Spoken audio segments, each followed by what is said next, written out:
Team 7, when you're ready. Good afternoon, ladies and gentlemen. Today we'll be talking about personal finance and how it delves into professional development. And this is Team 7, aka the money team. For the next slide, I'll be handing this over to Rafael.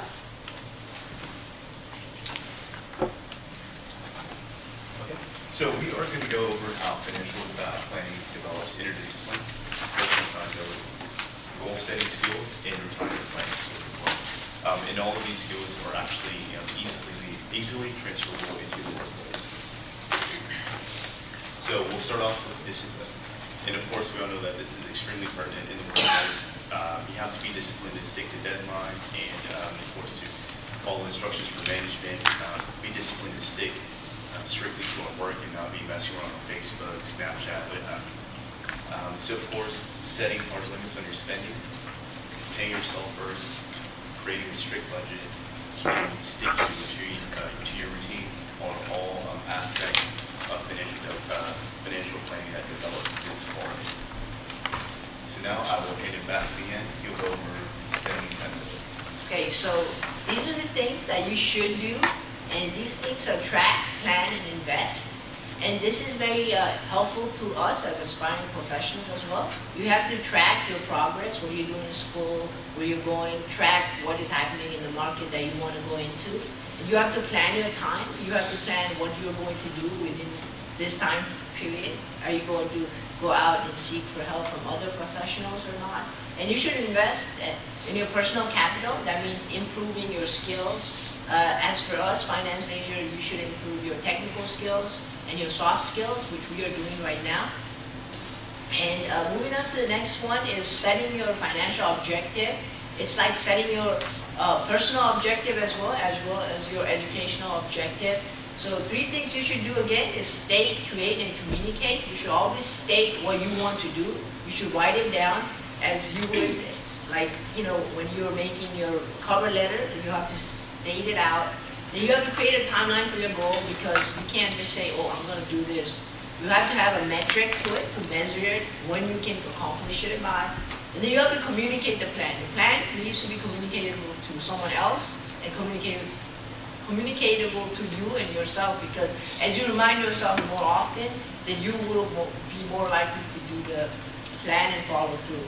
Now for the next slides, I will be handing this over to Christina. So I'm going to elaborate more on goal setting. One of the top 2 techniques of goal setting are short-term goals. So short-term goals are things that you can complete in the near future within a week, 2 weeks, maybe a month. And an example is like finishing projects, like presentations, meeting up with your groups, finishing that within a week or so, or just balancing homework, anything minimal. And managing your time better. So creating short-term goals, it will help you manage your time more wisely and more efficiently. And the second type of goal setting is a long-term goal. And an example is like earning your bachelor's degree. So that takes about 4 years or so, depending on you. And writing your resume. So writing your resume is very, very important. It's constantly changing, and it should be a goal of yours to perfect it and make sure it works and correlates with your experience as well throughout life. And another thing is prioritizing. So money management is very, very important in everyone's life. Planning out your purchases. So for an example, if I have a special occasion coming up and I need to purchase a dress or an outfit or something like that, I would reach in my closet, look, and be like, okay, well, is there anything that I could utilize for this event? Or do I need to go buy something new? So just managing your time like that and thinking of different scenarios and minimizing impulse purchases. So Delana's going to elaborate on that. Before you guys start thinking about your budget, first you need to classify between your needs and your wants. So the needs are the stuff that you need in order to survive. For example, you need food, housing, clothes, water, And you also don't forget to put your health insurance or retirement plan in your needs. The stuff the other stuff is your wants, which are really stuff you don't have to have it. For example, let's say you want to go on a vacation, you want to buy an expensive car. That stuff you don't have to have it. So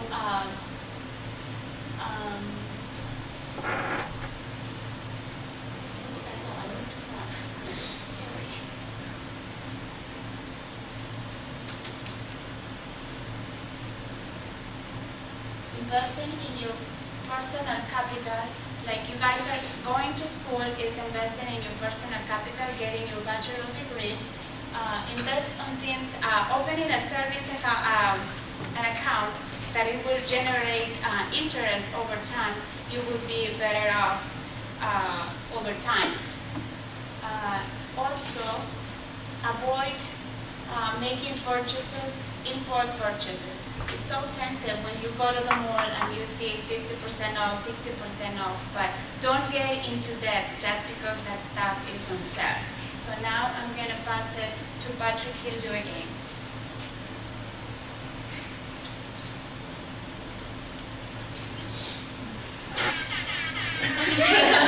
It's game time, ladies and gentlemen. So basically, I'm going to do my best Oprah Winfrey impression and give you $10,000 imaginary dollars and you everyone imaginary $10,000. So this is going to be set off 1 month. I'm going to give you guys some different purchasing options, and you guys are going to decide which ones you want. Hopefully at the end you plan wisely. So for our first option, we're going to have living. You might want to live in an apartment, just a little roomy, a little cozy, or a condo, or maybe a house. I want to live in a house because I'm a big baller. So yeah, you guys can also hold on. Everyone should subtract which amount. Okay. So for our next purchasing option, we have automobiles. So you might want to be classy, in a BMW, or you might want to have a Toyota, or you might want to save some money and be conservative with the Oldsmobile. So decide which part you want to invest in for a game for 1 month. And for our third option, we have clothing. So we have Goodwill. You can go thrift shopping with Macklemore, or you can go to JCPenney, go hit up the Stonebriar Mall or whatever, or you can go buy some Gucci for your dripper John. So decide which clothing option you like. Okay. And for our fourth purchasing option, we're either going to be eating out for every meal, or we're going to be cooking for every meal. So decide which one you'd like. One Chick-fil-A every day, except for Sundays because they're closed. Or you want to cook at home. So now you're not going to get to choose here. We're going to have car insurance, we're going to have health insurance, and we're going to have home insurance. So subtract $600 from whatever total you have right now. And I hope you planned wisely, because boom, an earthquake just hit in Richardson, Texas, and everyone's bank account just took a $2,000 hit. So did you plan wisely? Are you able to take this natural disaster into account for your budget? So I'm going to give it to Rafael to conclude. All right, just to wrap it up, of course, we learned about interdiscipline, personal accountability, goal-setting skills, and of course, the happy retirement.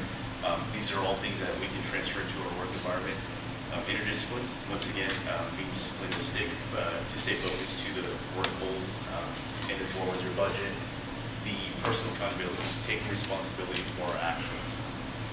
Goal-setting skills, so knowing exactly where it is that we want to be, whether financially or at work, and what steps we're going to take to get there. And of course, a happy retirement. So many questions for us.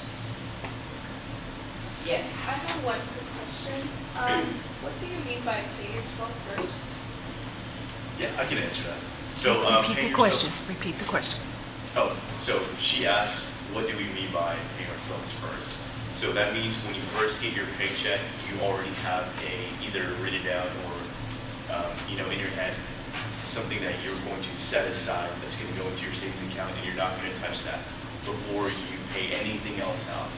Any other purchases, even bills most of the time, you're going to put that money aside, and basically that's going to be yours. That's what you work for.